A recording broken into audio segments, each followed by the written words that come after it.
Chers auditeurs du Cercle Aristote et des Entretiens de la Quarantaine, bonjour, merci de nous suivre et merci de votre fidélité. Nous consacrons le numéro d'aujourd'hui à un des aspects de la crise sanitaire du Covid, qui est la guerre de l'information, la pandémie d'information et de contre-information.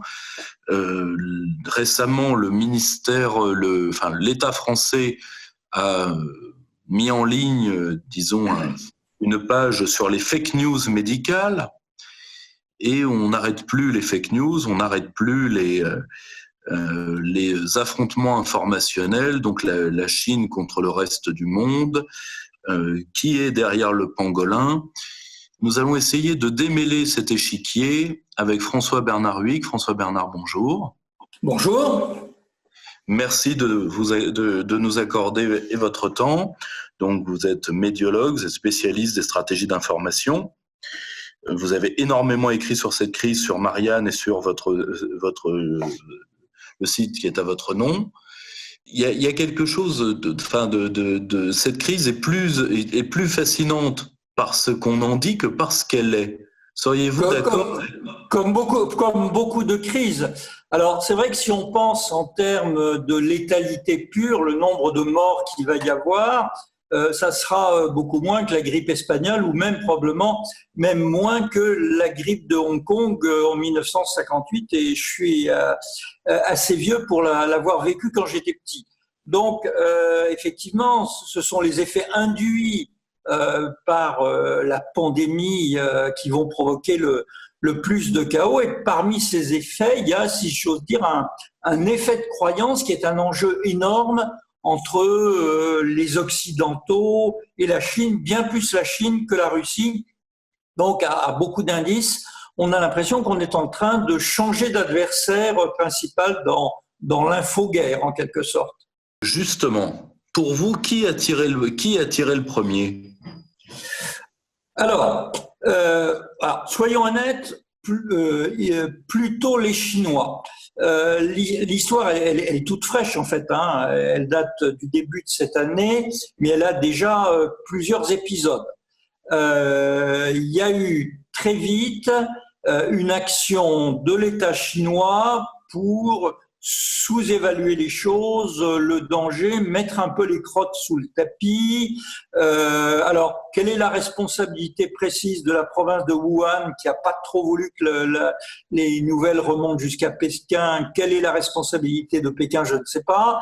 Il y a eu, disons, de la censure des lanceurs d'alerte, de la sous-évaluation des dégâts. Et puis, les autorités chinoises ont fait un 180 degrés complet, ont décidé d'admettre les choses, quitte à les sous-évaluer, et à tenir un narrative, comme diraient les Américains, un récit qui est le suivant. Bien, ça s'est produit chez nous de manière naturelle parce que ce genre d'épidémie sondée, je ne sais plus le nom technique, enfin, commence souvent par une transmission par les animaux. Nous avons bien géré les choses. Nos méthodes sont excellentes. D'ailleurs, nous sommes très gentils parce que nous aidons d'autres pays comme l'Italie. Hein, ils ont créé ce qu'ils ont appelé une route de la soie sanitaire.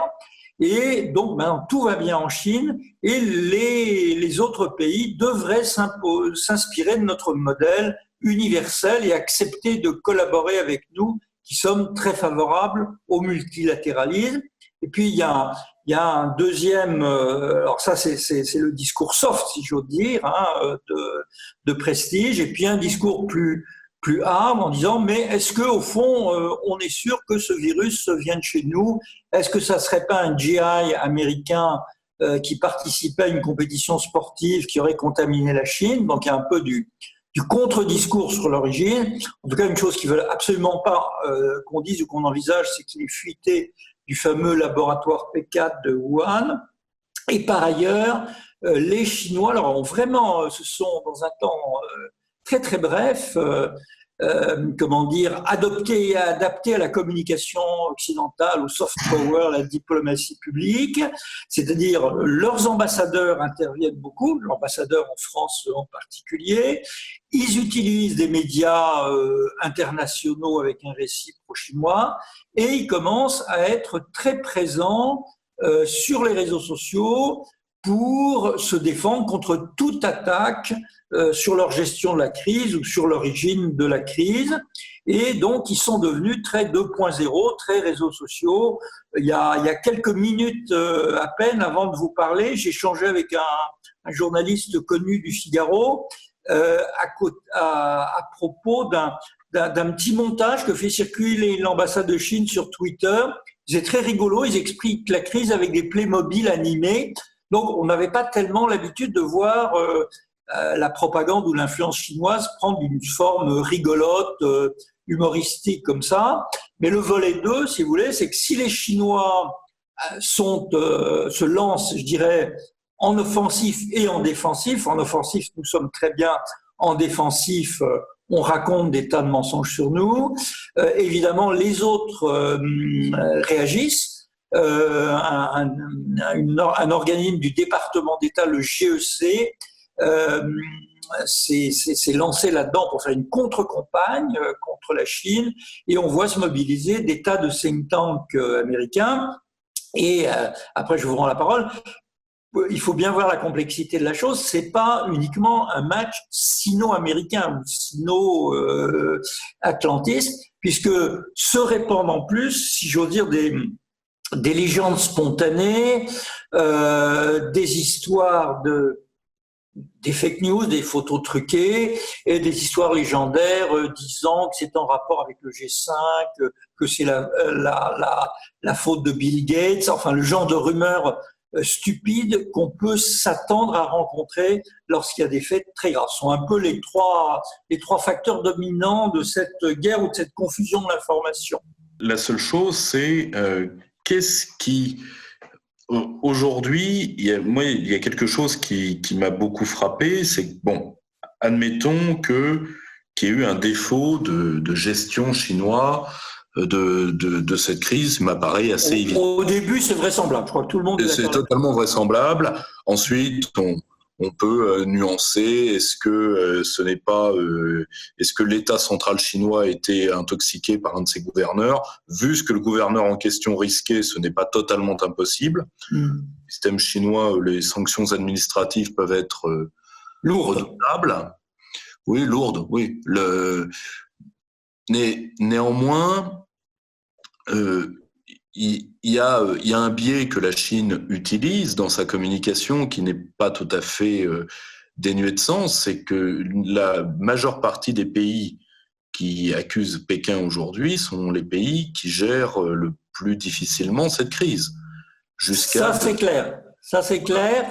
Et il y a eu en quelque sorte une sorte de crash test de tous les pays du monde confrontés à cette crise. Et la Chine, alors même si une fois encore, je n'ai pas de doute sur le fait qu'ils doivent diminuer leur nombre de morts réels et un peu bidouiller les statistiques, elle donne en tout cas l'image d'un pays qui en a fini, qui prend certes énormément de précautions. On voit des images de petits écoliers qui sont bien à 1 mètre les uns des autres, qui ont bien des masques.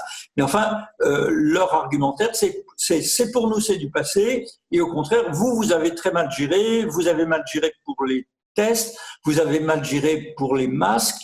Vous avez mal géré pour le confinement. Et quand il s'adresse à la France, c'est vrai, et je dirais que c'est forcément vrai, puisque le discours gouvernemental a été contradictoire. Donc, quand on a un discours contradictoire, on ment ou on dit une connerie une fois sur deux, forcément. Alors, moi, il y a eu un autre épisode que j'ai trouvé délirant, c'est le moment où les autorités allemandes ont demandé aux Chinois des réparations pécuniaires par rapport à cette crise. Titre personnel, avec un léger écho historique, je ne suis pas totalement certain que ce soit le pays le meilleur pour demander des ardoises aux gens. Faut quand même savoir rester à sa place, mais surtout, objectivement, au moins, il y a eu une hypothèse qui n'a pas été levée par personne, et fort heureusement, c'est que ce fut une arme. Quand bien même l'hypothèse d'une sortie de laboratoire serait vérifiée, il n'y a pas d'élément d'intentionnalité. Non, tout le monde est d'accord. Enfin, tout le monde. Tous les gens raisonnables sont d'accord là-dessus, oui. Nous sommes d'accord. Donc, oui. D'en rajouter, alors que la communication de la médecine chinoise a eu l'air, d'après les retours que nous avons, entre autres par l'IHU de Marseille, mais pas uniquement, les médecins chinois ont été très professionnels et très dans leur manière de communiquer avec leurs collègues. Donc, est-ce que pour toi, en tant que spécialiste, tu trouves qu'il y a matière à faire à faire une vraie campagne d'information? Je ne dis pas de dire aux Chinois qu'ils n'ont pas de leçons à donner, ça je pense que c'est certain, mais par contre, d'aller plus loin qu'une simple stratégie défensive de notre part, qui serait, c'est quand même à cause de vous qu'on en est là, donc 2 tons en dessous, mais est-ce qu'il est nécessaire d'aller plus loin pour quelque chose qui soit est un problème naturel, soit est un accident absolument regrettable et que la Chine va payer comme tous les autres en termes de contraction économique? Alors, d'abord, bon, il y a l'établissement des faits eux-mêmes. Évidemment, contrairement aux 60 millions de personnes qui s'expriment sur le sujet, je n'ai aucune compétence en épidémiologie et donc je suis obligé de me référer à la presse. Alors, l'hypothèse d'une arme chimique diabolique qui est fuitée, je crois que c'est pas très vraisemblable. C'est d'ailleurs le coup que les soviétiques avaient fait à propos du sida, quoi. Voilà. Bon, donc ça, l'arme diabolique qui a fuité, j'y crois pas beaucoup. Et en plus, bon, entièrement d'accord. Bon, on est d'accord là-dessus. Alors après, si c'est venu de Chine, et si c'est pas un GI qui l'a collé en Chine, mais ça, j'y crois pas beaucoup non plus. Ça tombe trop bien. Il y a 2 hypothèses. Ou bien effectivement, c'est ce mécanisme dont j'ai oublié le nom savant, c'est-à-dire la transmission de l'animal à l'homme qui s'est produit. Alors, chauve-souris, pangolin, poulet à 3 têtes, j'en sais rien, hein, mais bon, ça c'est techniquement possible. Hein, le petit virus, il mute très très vite. L'autre hypothèse, c'est on va dire un laborantin chinois au fameux laboratoire niveau P4, en principe pourtant ultra super sécurisé, qui travaille sur un virus, mais pas dans une intention méchante pour lui trouver un vaccin, par exemple, et qui, en dépit de ses super précautions, se fait contaminer et va se balader au restaurant chinois ou au marché au pangolin. Bon. Ça, après, je veux dire, il faut être Hercule Poirot pour en savoir, je crois, plus que ce que je viens de dire là, parce que c'est de la pure hypothèse. Dans tous les cas, je pense que les gens raisonnables ne pensent pas qu'il y a eu un complot diabolique de la Chine pour se tuer quelques milliers de concitoyens et qu'il y a eu probablement un cafouillage initial. Bon. Une fois qu'on admet ça, demander des dommages à la Chine, Trump l'a un peu suggéré parce qu'il fait une campagne très anti-chinoise pour l'élection, ça me paraît pas. Premièrement, c'est manquer totalement de psychologie. Je sais pas si vous avez parlé avec des Chinois, vous savez combien ils sont sensibles au temps de la guerre de l'opium, des 55 jours de Pékin, etc., et de tout ce qu'ils ont subi comme humiliation. Donc, s'adresser à des Chinois en leur disant vous devez des compensations aux Occidentaux, ça passe très, très, très, très mal psychologiquement. Deuxièmement, il faut quand même penser un petit peu au rapport de force. Le rapport de force, c'est que nous sommes dépendants de l'aspirine chinoise, des masques chinoises, des pièces de rechange chinoises. C'est totalement regrettable et il faudrait penser à faire un peu de marche arrière sur le libéralisme pour compenser ça. Mais dans la situation actuelle, on n'est pas tellement en situation de faire les gros yeux à la Chine. Ça, c'est en termes de puissance.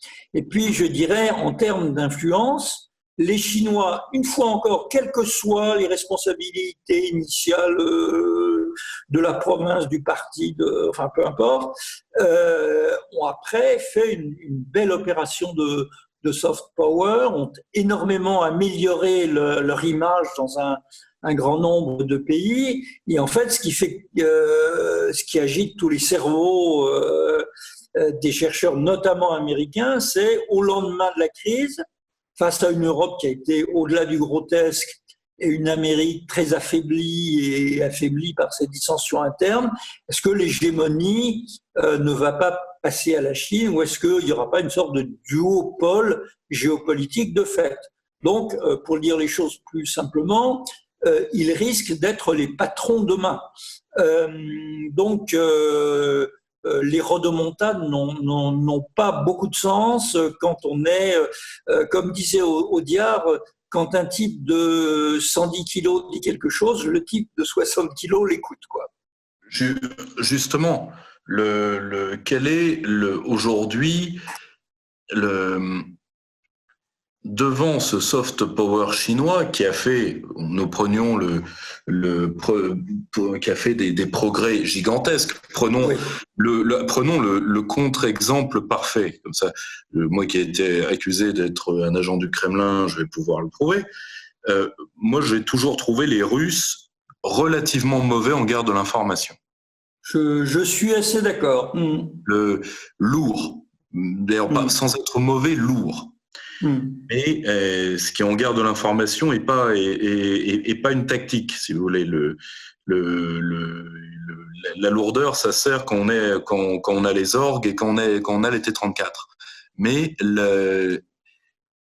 les Chinois se sont avérés extrêmement habiles dans leur utilisation du soft power. Est-ce que nous avons justement des informations sur la manière dont la Chine a mis en place sa stratégie et surtout, est-ce que la grande panique des Américains, ce n'est pas la fin d'être seuls parce que les stratégies de contre-ingérence européennes ont été, je reprends vos termes parce qu'ils sont très bons, au-delà du grotesque. Oui. Alors c'est vrai que l'image de Madame van der Leyen en train de se laver les mains en chantant l'hymne à la joie, bon, enfin, je veux dire, avec la meilleure volonté du monde, on ne peut pas ne pas éclater de rire, quoi. Voilà. Donc l'Europe a été vraiment perdue là-dedans. Ils mettent 2-3 trucs sur le site de l'UE sur la désinformation chinoise, mais ça ne va pas au-delà.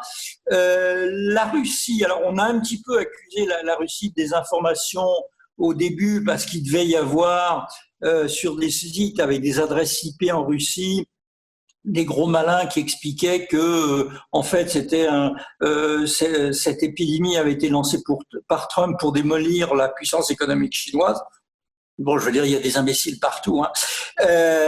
Donc voilà, mais maintenant la Russie, elle est dépassée dans cette affaire, et si les Américains continuent à les accuser de désinformation, si j'ose dire, c'est plus par habitude qu'autre chose. Bon, la Russie a d'autres soucis, enfin bon, là n'est pas la question. Bon, alors la Chine, alors comment est-ce qu'ils font? Alors d'abord, je vais être honnête, quoi, je suis un spécialiste du domaine, je n'en sais pas grand-chose parce que je ne lis pas le chinois, que les informations ne sont pas très publiques. Alors je suis obligé de constater des choses. La première chose que je constate, c'est que leur diplomatie, je veux dire leurs ambassades, leur représentation diplomatique, qui était très calme avant, enfin bon. De temps en temps, on rencontrait un gars de l'ambassade de Chine qui vous invitait à déjeuner, et puis voilà quoi. Enfin, il faisait un peu de relations personnelles, très sympa d'ailleurs. Mais là, les ambassadeurs chinois sont tout feu tout flamme. Ils sont sur toutes les radios. Ils font ces vidéos, dont certaines rigolotes d'ailleurs, qu'on trouve en ligne, où ils ont trouvé une très jolie fille à l'ambassade de Chine qui s'appelle Chouchou et qui fait des petits communiqués en français très bien. Voilà. Donc c'est l'offensive de charme et de justification par les représentations diplomatiques. Ils ont aussi des médias, CCTV, etc.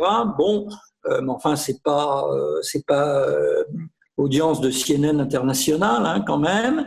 Et la chose qui me frappe, c'est comment ils sont rentrés sur les réseaux sociaux. Il y a comment on peut dire, une sinosphère qui est en train d'apparaître et de monter. Et ça s'explique. Je veux dire, ils ont quand même la première population d'internautes au monde. Je crois qu'ils ont quelque chose comme 700 millions ou 800 millions d'internautes, un chiffre effrayant. D'autre part, disons les choses franchement, comme ils sont plutôt intelligents, ils ne sont pas dans la main des GAFAM. Ils ont des équivalents locaux de Google, Twitter, etc., avec un très grand contrôle d'État. Donc, désinformer les Chinois ou mener une guerre de l'information sur leur territoire et leurs réseaux sociaux, ça me paraît quelque chose de difficile et ils sont très bons en défense. Et maintenant, voilà qu'ils commencent à devenir bons en offensive et qu'on voit apparaître des comptes de la sinosphère, quoi, comme on disait avant la russosphère ou la fachosphère ou la gauchosphère. Donc, on sait qu'ils ont des gros moyens. Il y a déjà eu des accusations menées par les États-Unis contre l'armée chinoise mais pour des opérations de hacking, c'est-à-dire de piraterie informatique. Si ma mémoire est exacte, il y a même un tribunal américain qui a condamné symboliquement 3 colonels chinois pour avoir collé des virus dans l'Internet américain. Mais là, ce n'est pas une opération pour coller des virus ou faire de l'espionnage industriel. On est dans une opération d'influence et ils sont en train de monter en puissance là-dessus. Je ne peux pas donner plus de détails techniques parce que je ne les connais pas. Alors, en revanche, on sait quelle est leur doctrine et quelle est leur intelligence d'une guerre de l'influence, puisque ça remonte très tôt dans leur publication doctrinale. Il y a eu en particulier un texte qui avait frappé beaucoup de gens dans les milieux stratégiques qui s'appelait « La guerre hors limite » par 2 colonels chinois. C'est un texte qui a été publié dans les années 90. Donc, où ils pensaient à la force de la guerre de l'information, du cyber, etc. Donc, nous sommes en présence d'une entité stratégique, on va dire, puissante et intelligente. Il est impossible de dire le contraire. Justement, aujourd'hui, là, c'est une hypothèse sur laquelle j'aimerais votre sentiment. En réalité, la plus grande faiblesse informationnelle de l'Occident, n'est-ce pas qu'au fur et à mesure des grandes crises, et particulièrement depuis 2008, le poids de la parole occidentale ne vaut plus rien. Parce que nous avons fait des grandes crises informationnelles. Je pense que l'acmé de la puissance informationnelle occidentale, c'est la guerre des Balkans, c'est le Kosovo, où là on a fait n'importe quoi à n'importe qui. Je rappelle que l'affaire dite des viols en série serbes, il aurait fallu que chaque soldat serbe viole entre 5 et 10 femmes lui-même. Le Serbe est vigoureux. Le Serbe est vigoureux, certes, mais à ce point-là, et en réalité, de toutes ces crises, Rwanda, Kosovo, Irak, Libye, il y a eu des feedbacks après, il y a eu des études après. Absolument, oui. Et n'est-ce pas cette masse, après 2008, entre autres, quand on a ouvert les boîtes noires économiques, et n'est-ce pas cette masse de feedback qui a rongé le pouvoir informationnel de l'Occident et son pouvoir offensif comme défensif dans la guerre de l'information? Alors, c'est vrai. Attention, je dis pas que la Chine... les Américains, enfin, et dans une moindre mesure, les Occidentaux qui les ont suivis se sont fait prendre plusieurs fois avec les doigts dans la confiture. Les 2 guerres d'Irak, le Kosovo. Je veux dire, là, on a vraiment vu l'illustration de la phrase de Kipling qui dit que la première victime d'une guerre, c'est la vérité. Même chose pour la Libye. Donc, dans la communication, on va dire, de guerre ou destinée à justifier la guerre ou l'intervention de force, les Occidentaux n'ont pas été bons et ils ont très vite été dépassés. Alors, ils étaient partis dans l'idée que selon l'expression de Joseph Nye, typique des années Clinton, il suffisait de bien exploiter son soft power. Le soft power, c'est quoi? C'est un peu le prestige, la séduction, la culture au quotidien. Ah, le soft power américain, c'est le fait qu'ils aient beaucoup de prix Nobel, mais aussi qu'on voit beaucoup de films d'Hollywood et qu'on mange des hamburgers et qu'on porte des t-shirts. Bon, pour dire les choses de façon simple. Donc, ils avaient ce capital. Et puis ce capital, ils se sont aperçus qu'il était écorné parce qu'il fallait faire des guerres de temps en temps. Et puis il fallait expliquer pourquoi on faisait des guerres et que les autres étaient méchants et des ennemis du genre humain. Et puis ce capital de soft power, il a été sacrément écorné par le 11 septembre et par le fait que, comme avait dit Bush, why do they hate us? Pourquoi est-ce que ces gens nous détestent? Ils n'arrivaient pas à comprendre pourquoi il y a autant de djihadistes qui les détestent et qui sont prêts à mourir pour le prouver. Donc ce soft power occidental, je dis occidental parce que nous, dans la version UE, on s'est mis un peu derrière la locomotive américaine, il se fissure de plus en plus. La crise de 2008 ne l'a pas rendu plus séduisant.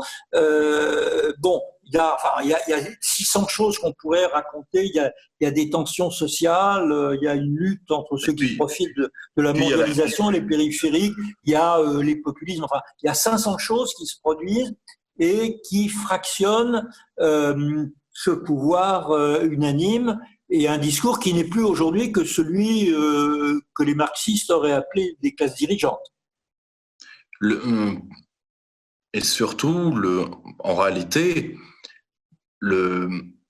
n'y a-t-il pas dans cette, disons, dans cette crise, en réalité, une grande leçon théorique? Je m'explique. On a longtemps, et à mon avis trop longtemps, pensé que la matérialité du pouvoir, donc les capacités matérielles de la puissance, pouvaient être dissociées justement de ce soft power et qu'on pouvait abandonner tout le reste, mais on allait garder ça, on allait garder l'influence. Bon. Et par exemple, que n'a-t-on pas entendu sur le fait que jamais les Chinois n'auraient un soft power parce que ils sont trop égocentriques, parce que le monde ne les intéresse pas, parce que si, parce que ça. Et surtout que la machine a créé des imaginaires qui est toujours très forte dans la sphère immatérielle américaine, personne ne le nie. C'est Hollywood et l'Europe, quoi. Ouais. Voilà, tout à fait. Aller maintenir la puissance matérielle perdue. Est-ce que on n'assiste pas tout simplement au naufrage de cette théorie-là qui voulait que l'Occident garde la maîtrise du récit à défaut de celle de la puissance, c'est-à-dire garde le contrôle de la musique sans contrôler l'orchestre. Oui, c'est une très bonne façon de poser les choses. C'est la question au fond de la base matérielle, la base de puissance de l'influence. Alors, les choses ne sont pas tout à fait simples non plus.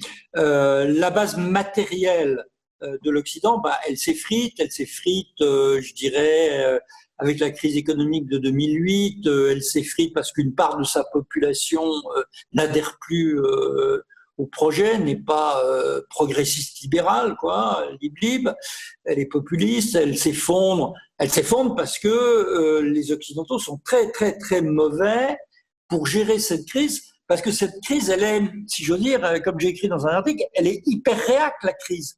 Elle vous dit que échanger, voyager, innover, produire, consommer, être ouvert au monde, pas avoir de frontières, tout ça c'est nul, hein, ça ne vous protège pas du danger. Donc il faut faire un 180 degrés intellectuel pour se sortir de cette crise. Donc il y a une très grosse crise du soft power occidental et encore attendons la sortie de crise pour voir les dégâts économiques, sociaux, politiques, idéologiques qui se produiront et si les systèmes en place pourront se maintenir uniquement avec, on va dire, de la peur et du pragmatisme. Alors cela dit, les Chinois n'ont pas gagné pour autant. Ils ont agi fort intelligemment. Ils ne sont pas du tout fermés sur le monde comme on le racontait. Ils savent très très bien accompagner leur puissance matérielle d'un discours de séduction. Je pourrais vous donner des exemples à propos d'un de mes sujets de prédilection qui sont les routes de la soie. Enfin, ils ont très bien exploité je dirais, le charme et la symbolique qui s'entourent à ça. Donc, eux, ils veulent du matériel, ils veulent des ports, des routes, des chemins de fer, ils veulent fabriquer des pièces de moteur, et en même temps, effectivement, ils ont un discours de séduction. Alors, ce discours de séduction, il a ses limites. Ce discours de séduction, il a ses limites parce que quand je vais acheter des surgelés, je prends souvent des plats chinois et que j'aime bien revoir un vieux film de Jet Li ou de Jackie Chan de temps en temps. Mais au-delà de ça, ou de mon attirance personnelle pour le bouddhisme chinois, en dehors de ça, l'influence culturelle de la Chine dans notre vie quotidienne n'est pas très visible. Elle n'est pas très visible. Bon, je porte peut-être une chemise fabriquée en Chine en parlant en ce moment, mais en fait, dans la vie culturelle, dans l'imaginaire des Occidentaux, la présence chinoise n'est pas très puissante. Ils n'ont pas l'équivalent d'Hollywood, ils n'ont pas l'équivalent du baseball, ils n'ont pas l'équivalent des t-shirts et du rap pour nous formater culturellement. Et puis, il y a quand même la langue, et ce n'est pas rien. Dernier point,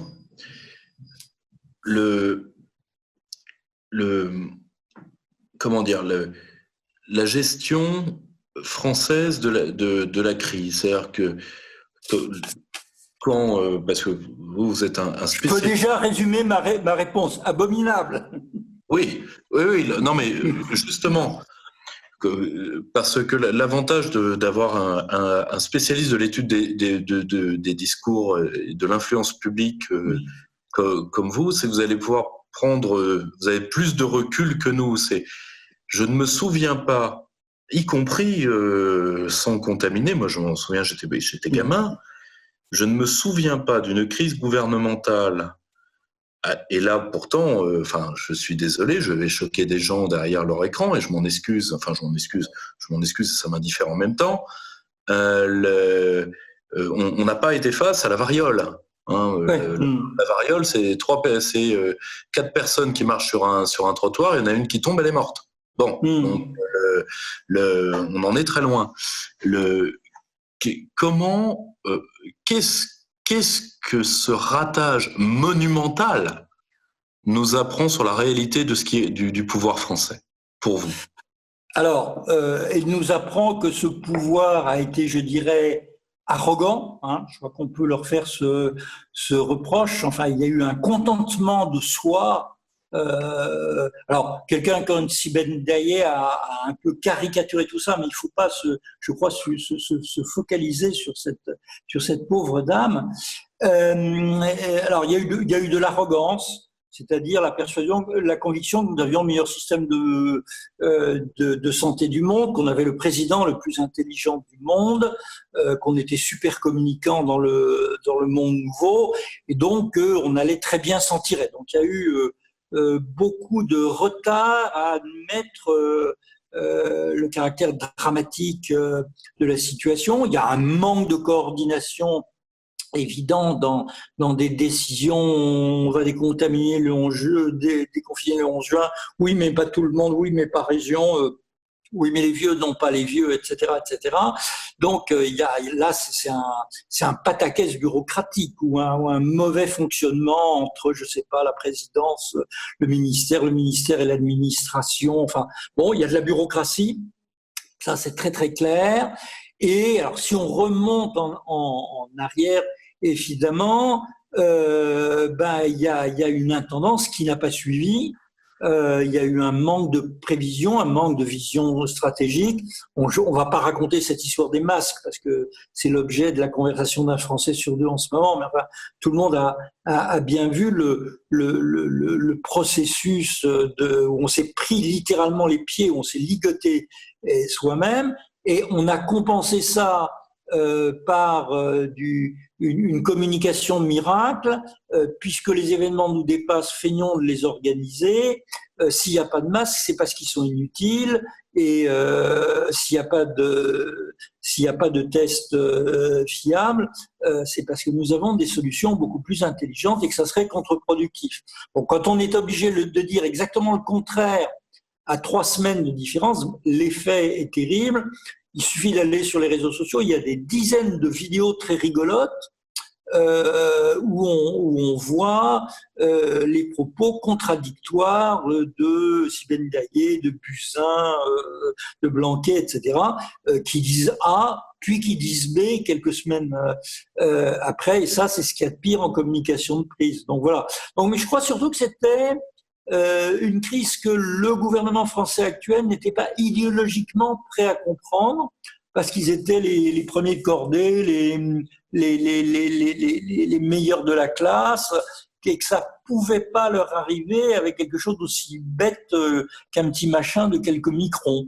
Donc il y a une incapacité de comprendre ce qu'est la crise, une incapacité à comprendre ce qui est tragique, une absence stratégique totale, et pour parachever le tout, une absence de conviction qui fait qu'on dit un jour qu'il faut absolument respecter les normes européennes, libéraliser tout, et 2 semaines après, qu'il faut en revenir à un État stratège, un État protecteur et à une certaine forme de souveraineté, mais en ajoutant tout de suite en même temps la souveraineté sera nationale et européenne, ce qui est une contradiction dans les termes. La souveraineté, elle se partage pas, elle est suprême par définition. Voilà. Donc c'était probablement l'événement, je sais plus qui avait dit de Giscard, l'homme le plus intelligent a rencontré l'événement le plus bête. C'est exactement ce qui vient de se produire. Merci beaucoup François Bernard pour toutes ces explications. Merci à vous, au revoir. Vous voulez vous tenir au courant de nos initiatives? Suivez-nous sur Facebook, abonnez-vous à nos groupes.